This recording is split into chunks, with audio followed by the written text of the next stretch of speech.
myself on saying it's your boy Somebody's Bros back again. I'm here today at Bank Station.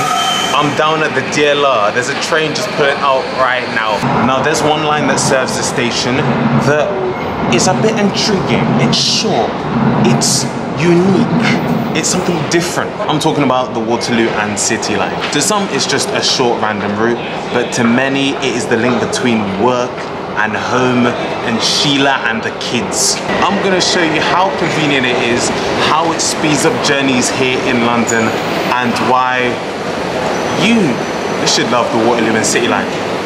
Right, I actually need to get home, so let's get this train. The Waterloo and City Line is London's shortest tube line, shuttling between its two termini, Waterloo and Bank, with no stops in between. The line only has a length of 1.5 miles, but for many people across the southeast, the line is a vital link connecting people between London's busiest railway station and the financial hub of the UK, the City of London.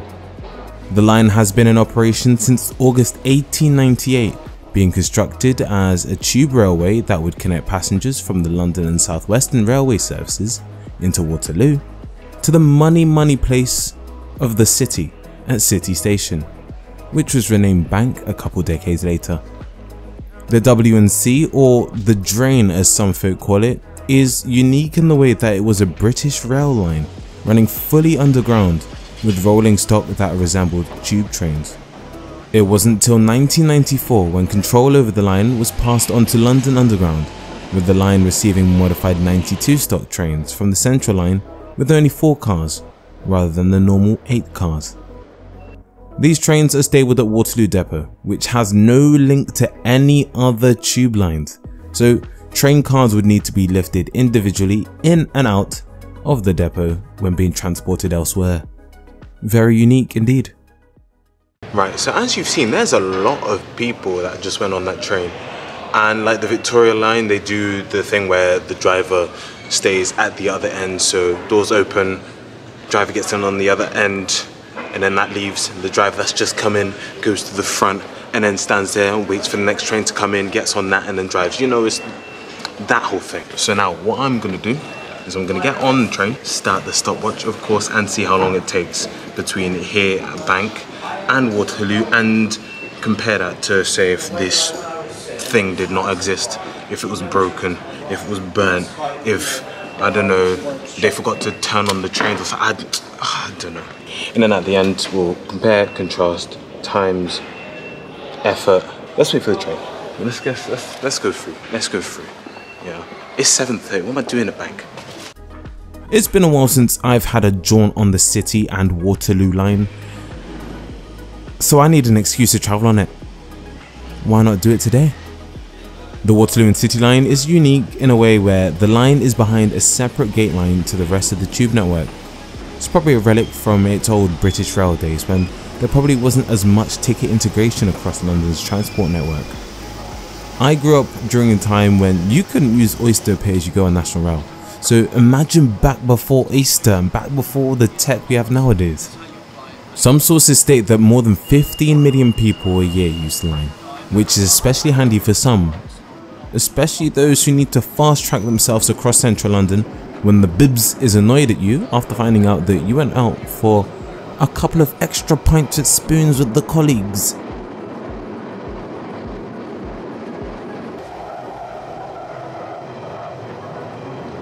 Probably at this point we're passing under London Blackfriars Station. Ideas have sprouted up in the past for plans to add an intermediate stop here at Blackfriars, linking the line with the Thames Link, which is a vital service for folk travelling all over South and North London. When you look at it though, adding an intermediate stop to a 1.5 mile route would slow down the service and take away its benefit of being a fast link between Waterloo and the city. Don't forget the probably lengthy amount of time the line would need to close to facilitate the construction of extra platforms as such, which would cause bedlam on the rest of the tube network around the area. But most importantly, think about the cost, think about the wallet, think about the dinero, the moolah, the money, the shmoney dollar bills. It would not be a good cost benefit ratio when you think of the existing transport links and transport for London's dwindling funds at the hand of austerity and the previous Conservative government. and COVID. Enough of the moaning, we're at Waterloo now.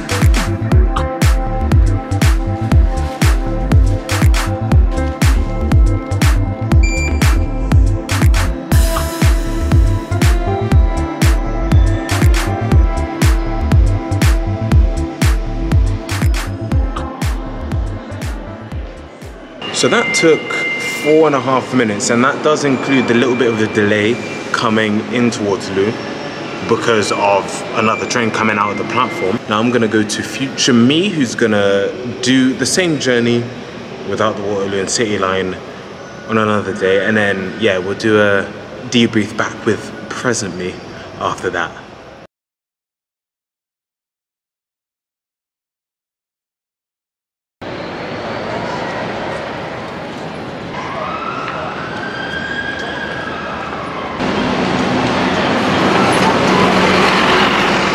Now, future me has arrived here at Bank Station. Behind me is the Bank of England. What if the Waterloo and City Line just didn't exist? What would be the difference in the journey time between here at Bank and Waterloo? I guess the alternatives are the bus or using the other lines on the tube, or walking if you're not lazy like me. If you were to take the bus, you'd walk a couple minutes down from here and get the 76 down to Waterloo. I'm not gonna do that because I ain't got time for that. A couple of years ago, you could have taken the 521. Check out my video here before they were withdrawn.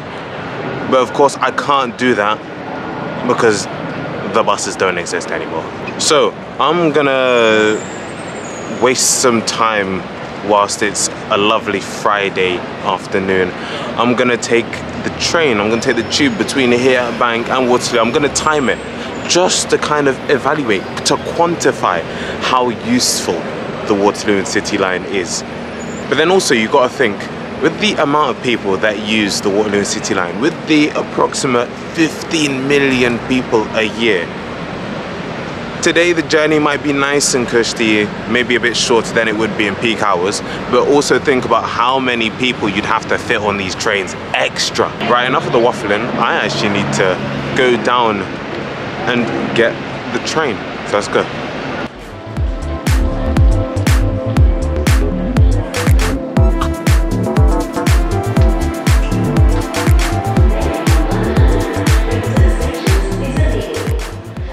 Now I'm gonna do the same on this journey.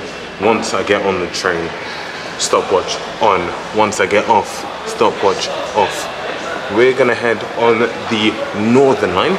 Gonna head down one stop down to London Bridge, and then get the Jubilee line to Waterloo, and we're gonna see just how different the time is to do the journey. Oh, Waterloo City Line, man. Waterloo City Line. Oh.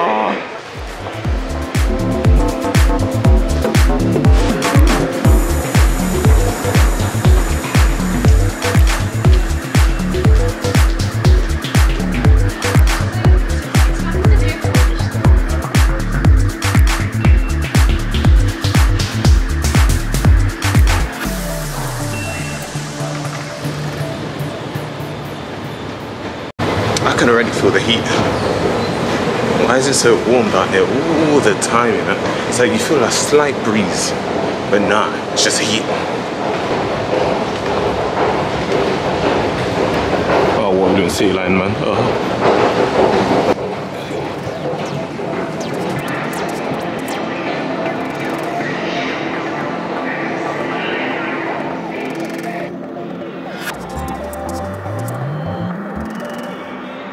The Waterloo and City Line is like beautifully placed at Bank for you to go down into the station and then straight down using that long travelator down to the platforms.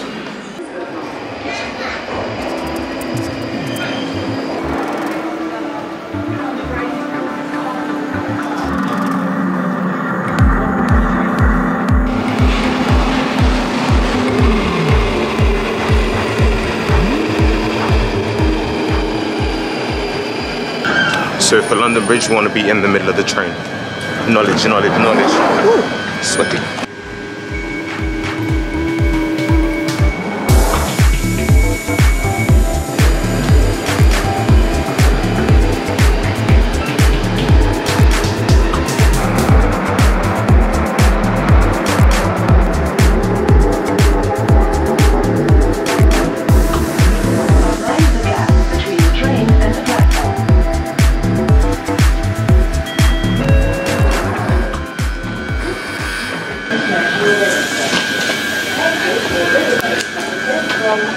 Nah man, why is the Northern Line always like this, man? It's always sweaty. It's only been 90 seconds so far. You see, I'd be under Blackfriars right now.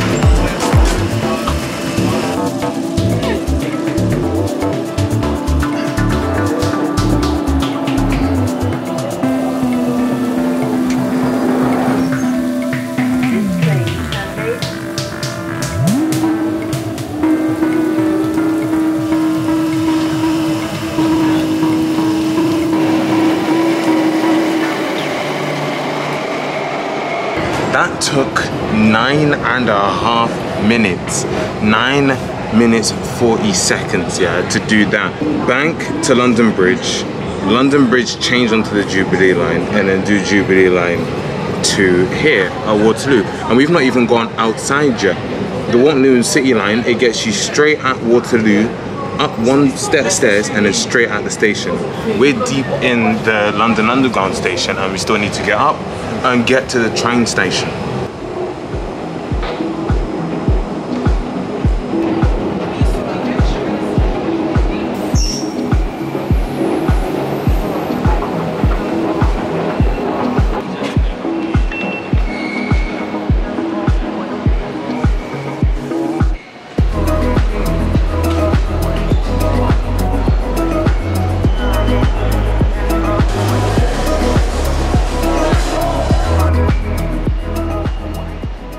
See, the Waterloo City Line is important, you know. Maybe not to your average Joe, but maybe to Jean-Claude from Weybridge or Cottam and Stoke Dabanon that needs to get home from Bank Station. You never know. The difference between 4.5 minutes and 9.75 minutes could be your job. And in this cost of living crisis, that would not be looking good at all. So I'm just gonna go back to past me after work on the Waterloo City Line. Just, I don't know, sum up the video.